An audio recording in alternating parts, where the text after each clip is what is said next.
The rusted can lay half buried in the sand, the red letters spelling spinach barely legible beneath layers of corrosion.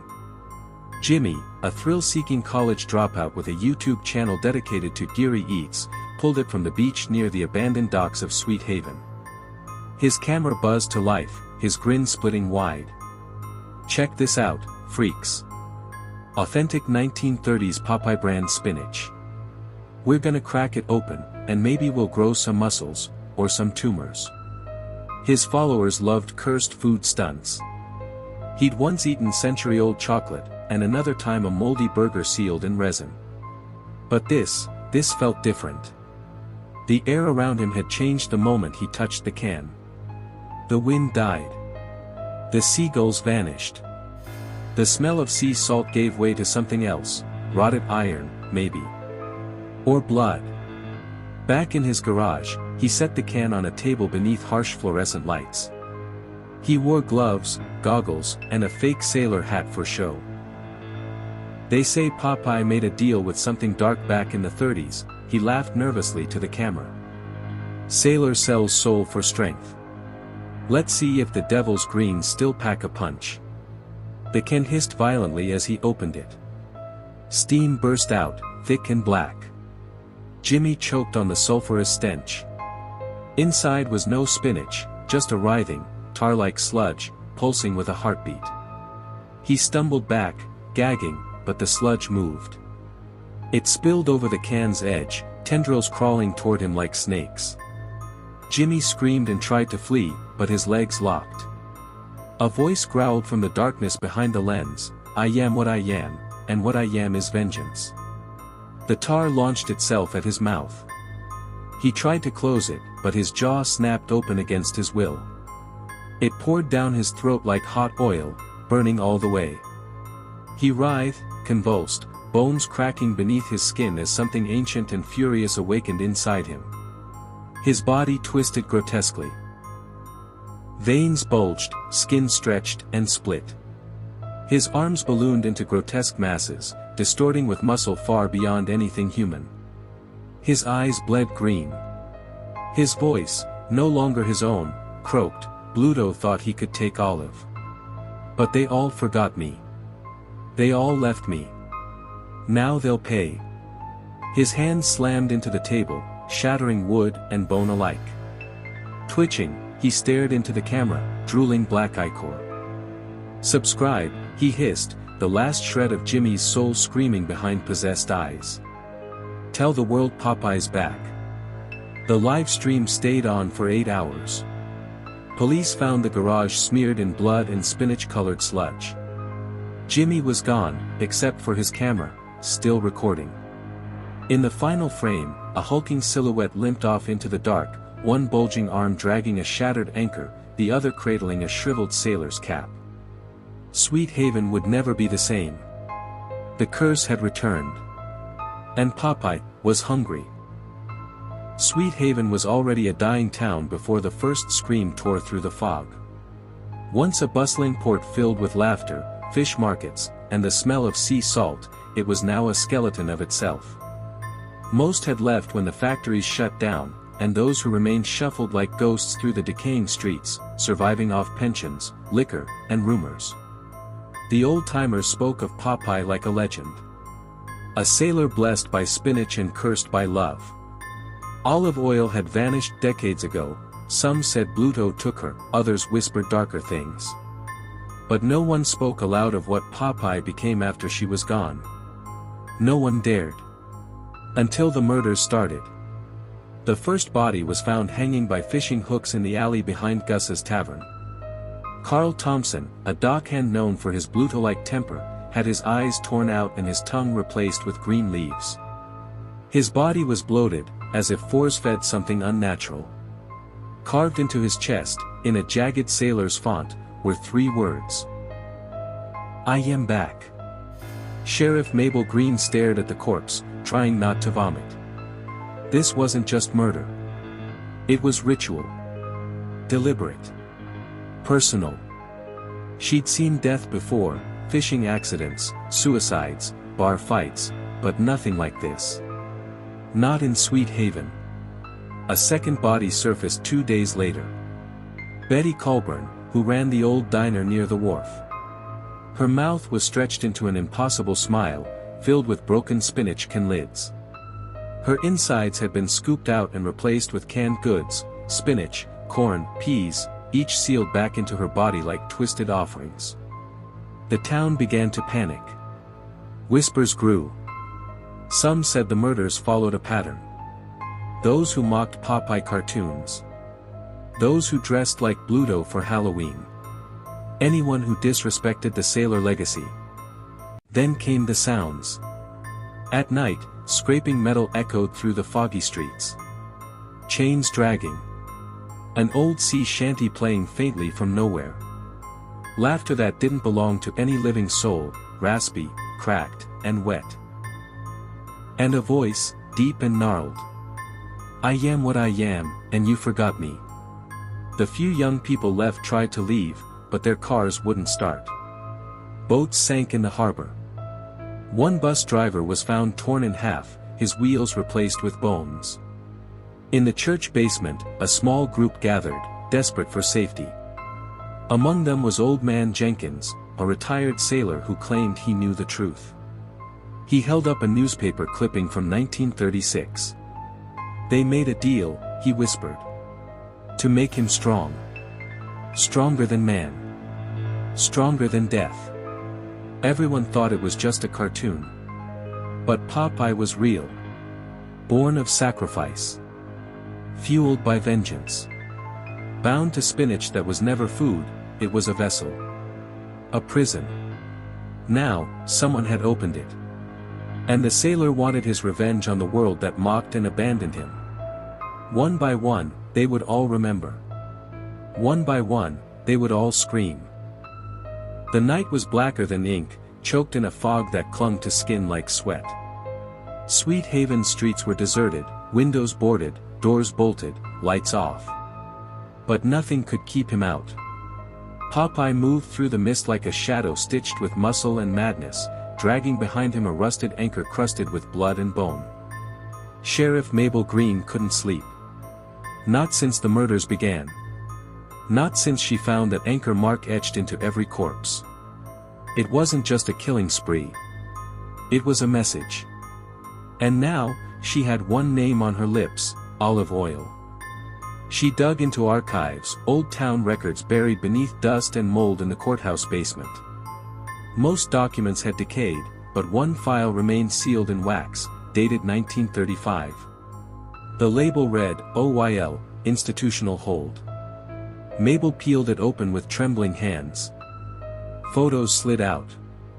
The first was of Olive, young and beautiful, eyes wide with fear. The second showed her screaming, restrained in a straitjacket, her face sunken, her mouth smeared with green. The third was a psychiatric record from a facility called Sea Breeze Sanitarium. Diagnosis, demonic possession. Manifesting through sailor-based delusion. She was committed after screaming for days that, Popeye isn't just a man, he's what comes after you lose hope. No one listened. Not when she cried about Bluto making a deal. Not when she warned that the spinach gave Popeye strength, but not peace. Mabel's flashlight flickered. She glanced up. Something moved in the shadows beyond the shelves. A soft rustling. Then the voice. Where is she? Where is she? The basement exploded into chaos. Shelves crashed, papers flew, and Mabel was hurled backward. A massive hand gripped her throat. It was veined and pulsing, slick with slime. A grotesque arm swirled with tattoos, an anchor, a pipe, and something newer, a bleeding eye. She stared into the face above her. It wasn't human. Its mouth was twisted, gums rotted, teeth jagged. One eye bulged unnaturally, yellow and seeping. The other socket was a hollow black pit, something alive squirmed inside it. They took Olive. They lied. They locked her up and fed her lies, the creature screamed. Mabel reached for her revolver.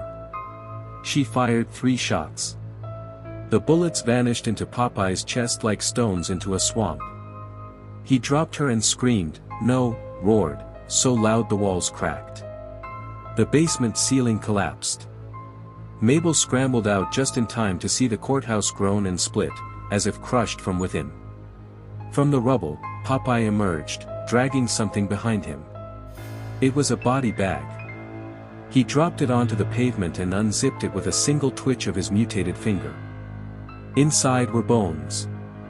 Olive's name tag still hung around the decayed neck. He stared down at her remains, eyes weeping black tears. "I am vengeance, and you let her die alone." He lifted the anchor once more.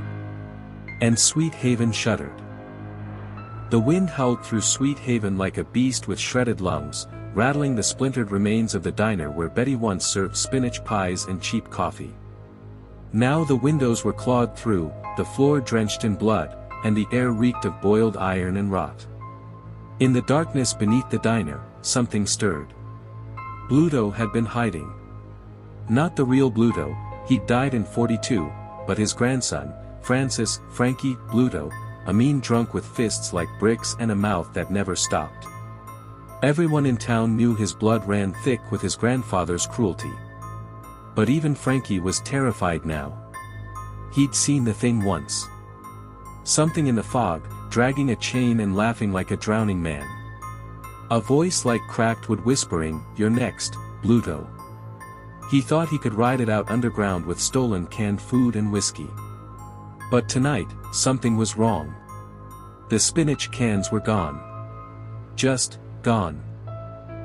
In their place, puddles of green slime writhed, bubbling like they were breathing. He backed up, flashlight shaking, the beam catching something in the shadows. A boot. Huge. Waterlogged. Covered in barnacles.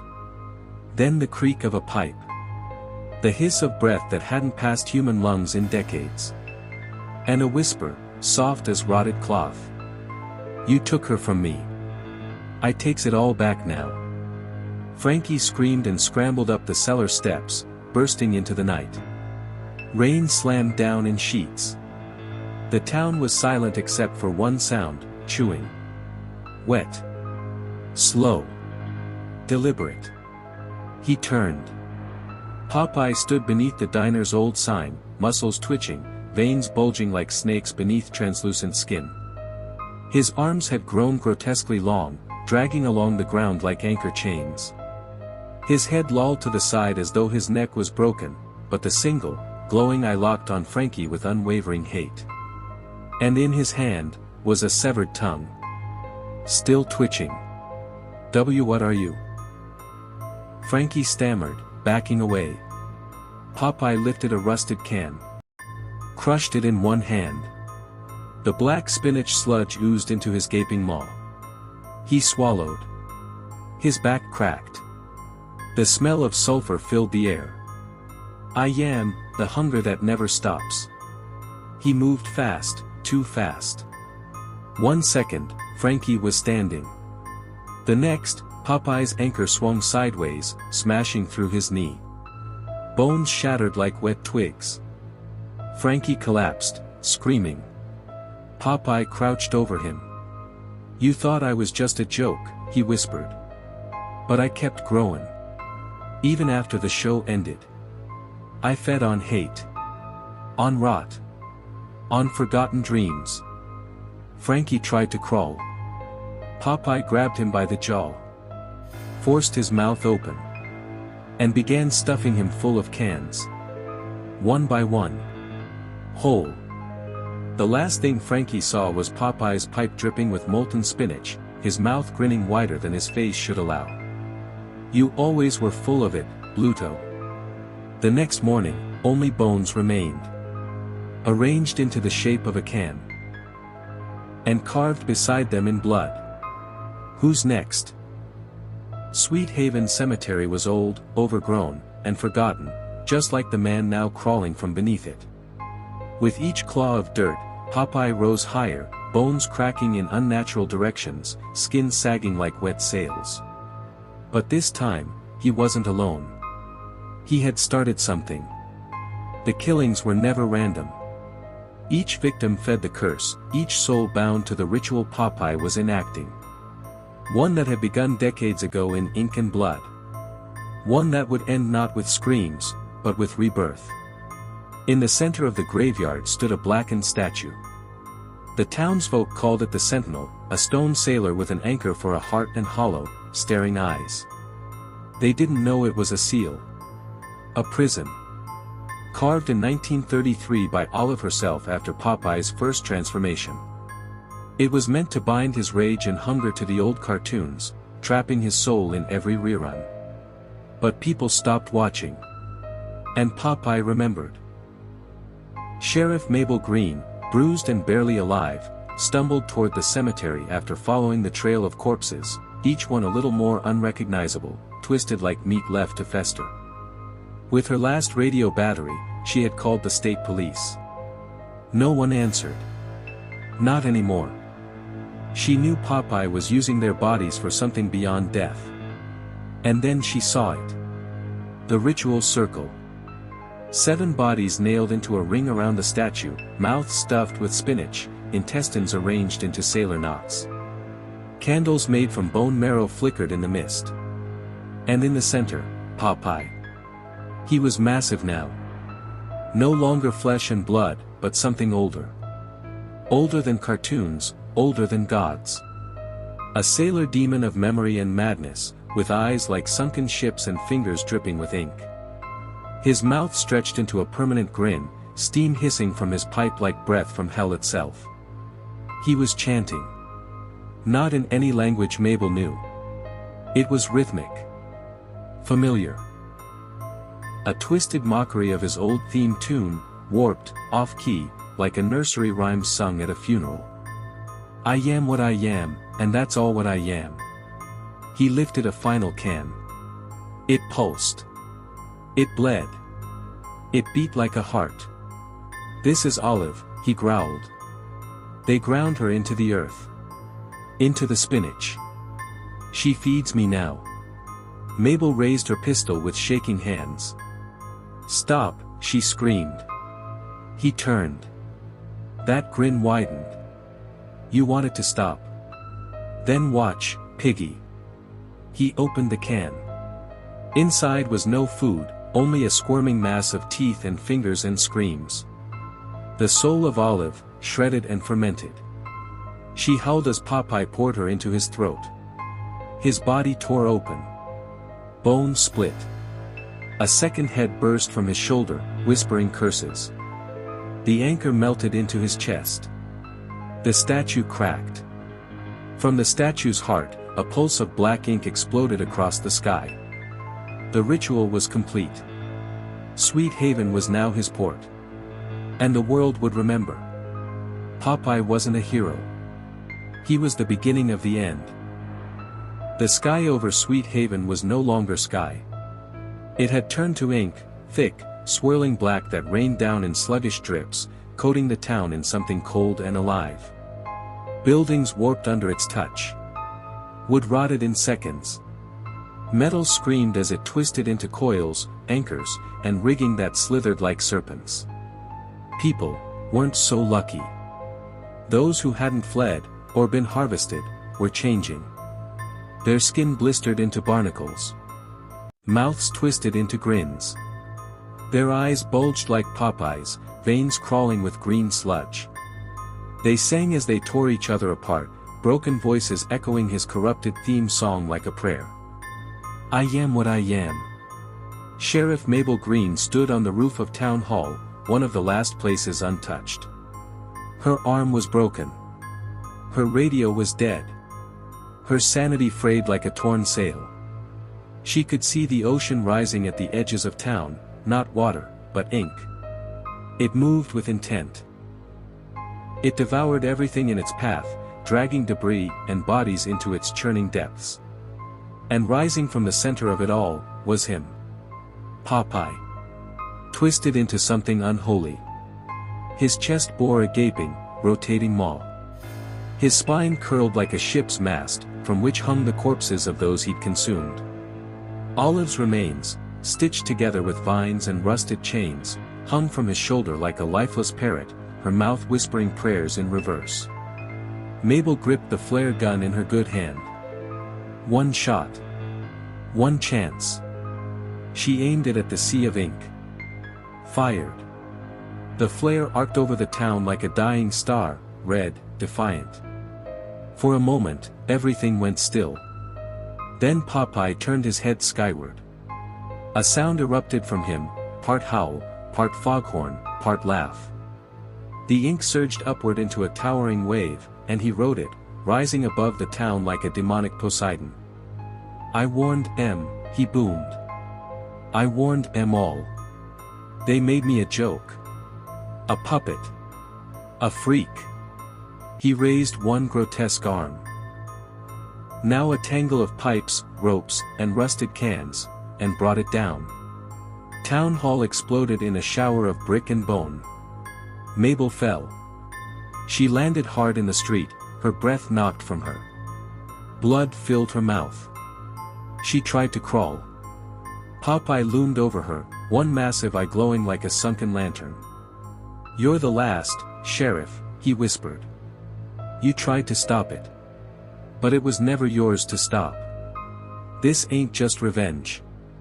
He crouched, pipe dripping molten ink onto her face. Her skin sizzled. This is the reckoning. Mabel screamed. And the ink flooded the streets. Within minutes, Sweet Haven was gone. Drowned not in water, but in memory, corrupted, inverted, lost beneath the waves of a sailor's curse. Above it all, the foghorn rang once more. I am what I am. And silence followed. There is no Sweet Haven anymore. Only a black scar where it once stood, a seething pit of ink and bone, gurgling like a throat mid-swallow. The world above tries to pretend it never existed. Maps erase it. Memories fade. But the ink still spreads, crawling beneath the earth like veins from a buried heart. And Popeye? He never stopped growing. From the shattered seabed, something massive stirs. A mass of rope is sinew and rusted chain, an ancient body bloated with rage and rot. His eyes, two sunken lighthouses, glow in the fog, casting beams of nausea and madness. He has become a god not of hope, but hunger. Every night, coastal towns report humming. Low. Familiar. A tune no one wants to remember. Sailors go blind. Fishermen gouge out their ears. Children draw twisted sailor men on their walls in green crayon, whispering about spinach that screams when you eat it. And beneath it all, the ritual continues. In an underground bunker, far from the black pit, a handful of survivors gather. Mabel's journal passed from shaking hand to hand, its pages covered in blood, ink, and desperate warnings. He was never a hero. He was a curse. A mask. A promise made to something that lives in the deep. Spinach was never food. It was binding. And we broke it. They think they're safe. They're not. Because the ink isn't just outside. It's inside. It's in the cans they stockpiled. It's in the bloodstream of anyone who's ever eaten spinach from a cartoon-branded label. It festers. It waits. In one corner, a man named Jacob begins to cough. He clutches his stomach. It growls. He pulls a rusty can from his pocket, eyes glassy. I feel strong, he whispers, voice distorted. Stronger than ever. They scream. But it's too late. Jacob bends backward, bones cracking, spinach spewing from his mouth like bile. His body twists, muscles ballooning, pipe sprouting from his jaw. His teeth fall out, replaced by barnacle-crusted iron. His eye bursts, reformed into a single glowing orb. Popeye doesn't need just one body anymore. He is becoming legion. And across the world, others awaken, drawn by the hunger, the echo of a chant no longer human. I am what I am. High above, in orbit, a satellite captures the moment. The ink surges skyward, a tendril of night reaching for the stars. Back on Earth, a lone radio crackles to life in a forgotten station. Static clears. Music plays. Off-key. Distorted. Mocking. He's Popeye the Sailor Man. A gurgle. A wet laugh. He lives in a garbage can. Silence. Then a final, inhuman slurp. The end.